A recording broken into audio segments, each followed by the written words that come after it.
আসসালামু আলাইকুম রহমতুল্লাহ। কেমন আছেন সকলে? আশা করি সকলেই ভালো আছেন। দেশ ও প্রবাসে থাকা 5 ব্যাংকের সকল গ্রাহকদের জন্য একটি মহা সুখবর নিয়ে আপনাদের মাঝে উপস্থিত হলাম। বাংলাদেশের ব্যাংক খাত হয়তো অতি দ্রুতই ঘুরে দাঁড়াচ্ছে, তার মধ্যে 5 ব্যাংকও অতি দ্রুতই ঘুরে দাঁড়াবে বা 5 ব্যাংকের গ্রাহকদের শীঘ্রই আমানত ফেরত দেওয়া হবে বলে সিদ্ধান্ত নিয়েছেন। এটি জানিয়েছেন বর্তমান বাংলাদেশ ব্যাংকের গভর্নর। আমরা এই বিষয়টি জানার পরে অনেক খুশি হয়েছি, কারণ এই 5 ব্যাংক নিয়ে আমরা অনেক দিন ধরেই নিউজ করছি বা 5 ব্যাংকের গ্রাহকদের পরিস্থিতি এবং 5 ব্যাংকের গ্রাহকদের মনের কথা আমরা জানতে পেরেছি এতদিন ধরে।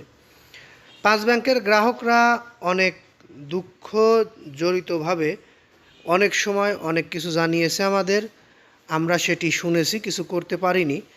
তবে আমরা নিউজ তৈরি করেছি, যেটা আসলে বাংলাদেশের জন্য নিউজের মাধ্যমে অনেক কিছুই সম্ভব বা অনেক কিছুই দেখা যায় ঊর্ধ্বতন কর্মকর্তার দৃষ্টিতে পড়ে, বাংলাদেশের জনগণ জানতে পারে আসলে কি হচ্ছে।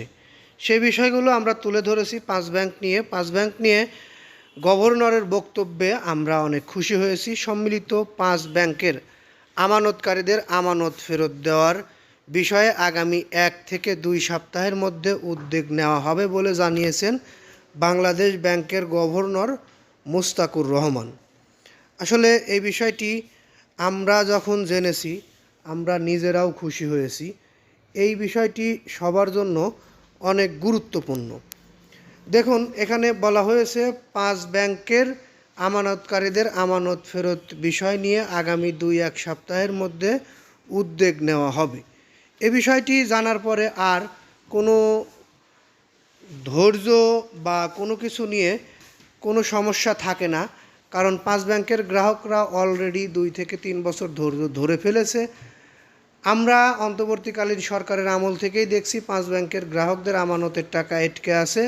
কিছু টাকা ফেরত দেওয়া হয়েছে, তবে অনেক টাকা আমানতকারীদের এই সকল ব্যাংকে রয়ে গেছে। এই সকল ব্যাংকের গ্রাহকরা তাদের আমানত তুলতে পারছে না। বর্তমান সরকারের আমলে নিয়োগ পাওয়া বাংলাদেশ ব্যাংকের গভর্নর আসার পরে যে এই সিদ্ধান্তটি নিয়েছে, এই সিদ্ধান্তে আমরা সাধুবাদ জানাই, কারণ এই সিদ্ধান্তটি কেউই নিতে পারেনি এতদিন। এই 5 ব্যাংকের আমানতকারীদের আমানত ফেরত দেওয়ার বিষয়ে আগামী 1 থেকে 2 সপ্তাহের মধ্যে উদ্যোগ নেওয়া হবে, এটি বলেছেন গভর্নর মুস্তাকুর রহমান। এজন্য আমরা গভর্নরকে আন্তরিকভাবে ধন্যবাদ জানাই। যারা ধৈর্য সহকারে এতক্ষণ নিউজটি দেখলেন তাদেরকে বলবো নিউজটিতে একটি লাইক দিয়ে দিবেন, বেশি বেশি শেয়ার করবেন, কমেন্টে মতামত জানাবেন। পরবর্তীতে আমাদের থেকে এরকম নিউজ পেতে অবশ্যই চ্যানেলটি সাবস্ক্রাইব করে বেল বাটন অন করে রাখবেন। এই আশা ও প্রত্যাশা রেখে এখান থেকে বিদায় নিই। আসসালামু আলাইকুম।